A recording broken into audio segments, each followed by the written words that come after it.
ChatGPT is ChatGPT Work now, an AI agent that can control your computer. To use this agent, I recommend the ChatGPT desktop app, and I also recommend to invest into the ChatGPT Plus plan to get access to the most capable models. In ChatGPT, we can then switch between Codex, which is for coders, for developers, and ChatGPT. There, we also have the option to choose between Chat and Work, and Work is this really agentic part which has access to our computer, which can access files, edit files, and create files. With that file access, we should also check out our settings quickly. There under Settings, Account, which redirects you to the web application, and there, Data Controls. Here, make sure to turn off the Improve the Model for everyone so that your data is not used for training purposes on OpenAI's servers. In Work, the core action happens here in our message box. You should choose the most advanced model here.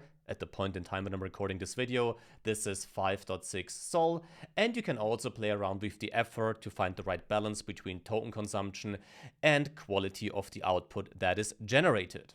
I recommend approval to set to approve for me, so for critical tasks like deleting files, ChatGPT will ask you and request your approval. Projects and plugins will be covered in a few moments in this video, and then this plus button here, this plus symbol, is a very important one, because the idea behind Work is that you work with files locally stored on your machine.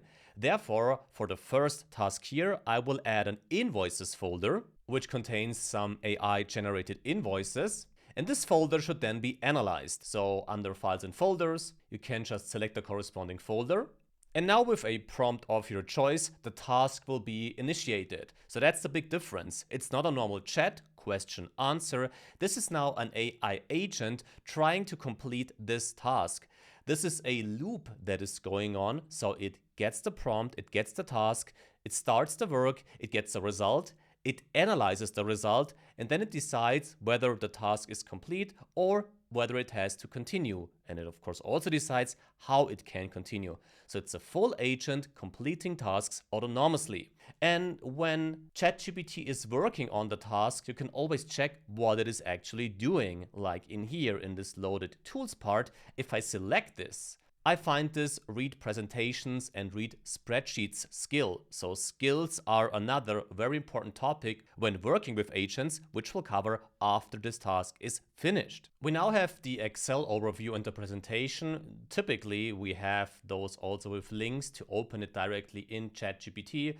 This didn't work here, looks like a bug. But in our invoices folder, we can find the presentation and next to it also the Excel file that was generated. When ChatGPT worked on the task, we had a look at that skill concept here, the presentations and the spreadsheets skill.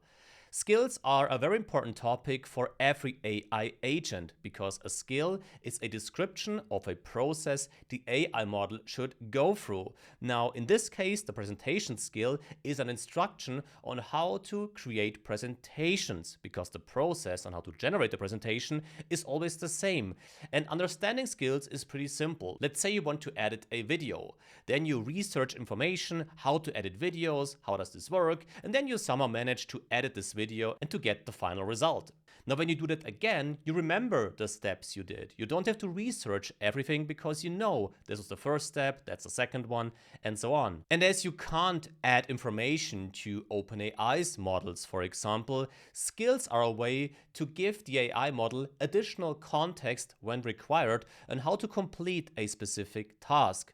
This is a read presentation skill, a read spreadsheet skill, or in our case, we can also turn this flow we had into a skill to make sure whenever we want to extract information from invoices, this is a predefined skill, a predefined workflow. So now we can simply turn that process into a skill. This will then generate and install that skill here in ChatGPT, and therefore we can reuse this then. We now have the Summarize Invoice folder skill, and all our skills can be found under Plugins and there under Skills. All skills we generate are stored under Personal Skills. In this case, the Summarize Invoice folder skill is this one. As mentioned, a skill is just a description of a workflow. In our case, we describe the workflow to extract the information from the invoices and to generate then the spreadsheet and the presentation with the help of the corresponding skills. You can always disable skills or uninstall skills, because if you have a skill active, ChatGPT will check each skill's description for every prompt that you're running, because based on the description, ChatGPT identifies if this skill is required for the current task. Now, as we talked about the spreadsheet skill, you can find this skill under plugins. I'll dive into plugins in a few moments, but this is the spreadsheets plugin, and if I select this, there I can find the corresponding skill that instructs ChatGPT on how to work with spreadsheets. Working in single chats, in single sessions is nice, but I prefer working in projects, in dedicated workspaces that contain all my chats, all my information about that specific project I am working on. Generating workspaces is possible in the corresponding projects menu. In case you don't see it here, you probably have it down here in the projects sidebar. You can always switch that view according to your preferences. When creating a project, we have to give it a name. In my case, spending. So this is some household spending analysis now. This project, this folder is now accessible for ChatGPT. We can also add more folders to it. Now, by creating this project, we included this folder. We can always check this in the Add Source tab. There you can see which folders have access and the corresponding path, and also add more folders or remove the entire project. And if we now start a new chat for this project, we now see that we are working in this project. For this household spending analysis, I'll use this straightforward prompt again. And the task is finished, and you can always find those tasks in your projects now. There under corresponding project, all chats are listed. But if we check the result now, we find something pretty cool, because this is now an interactive dashboard that ChatGPT generated. We see the earned income, we see the net household spend, we have some nice charts, and we also have some interactivity in here. So we can go for different months and quarters. And down here, we can even change the months again. We can change the household view or the checking account. So all those things are very interesting and dynamic. And this is because I let this create in HTML. HTML is the base of every website. So we generated a very simple website for this analysis. That's something we'll explore in another video, but as you see, AI is very good at coding, therefore presenting results like this is very, very cool in my opinion.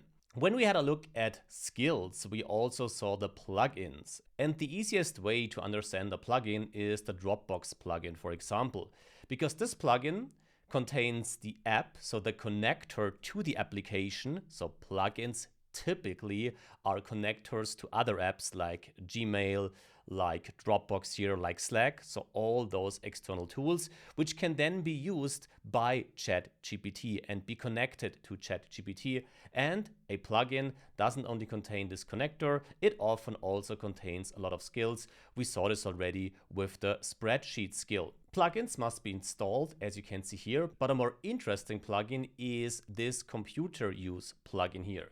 This plugin is installed on my machine already, but this now lets ChatGPT control your computer. For example, it can control the browser then. That's of course a very interesting option, and you have to use it carefully because it can really do anything in the browser, so I wouldn't let it log into my banking app. But if we enable this plugin now, so let's try this now. So here I want to play a playlist to help me log in, and it should use the Spotify desktop app for this, which I've installed on my machine. So let's see if this works. Now we allow this, so the usage of Spotify, and it now already inspects my Spotify. So this is now what is visible to ChatGPT. And this is not what I'm doing. It is now selecting a deep focus playlist it is looking for.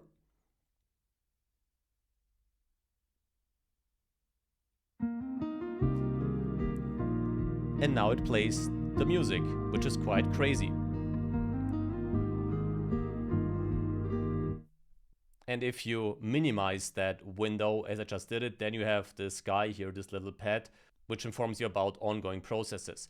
But as you saw, this worked perfectly, and this works for the browser, this works for everything you do on your machine, so it can control the computer just as you do. Now, of course, this is obviously a quite dangerous feature, a quite dangerous plugin, so you should know what you're doing, because this can theoretically delete your entire machine. It can do everything you can do.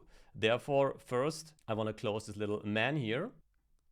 And now I will disable this plugin again, because I also only use it for demonstration purposes here or for really specific tasks that I have in mind. So this is this new AI agent thing in ChatGPT Work. It all offers great opportunities and possibilities, also some risks, but in the end, in my opinion, it's definitely worth having a look at and trying it, and to integrate it into your daily business tasks.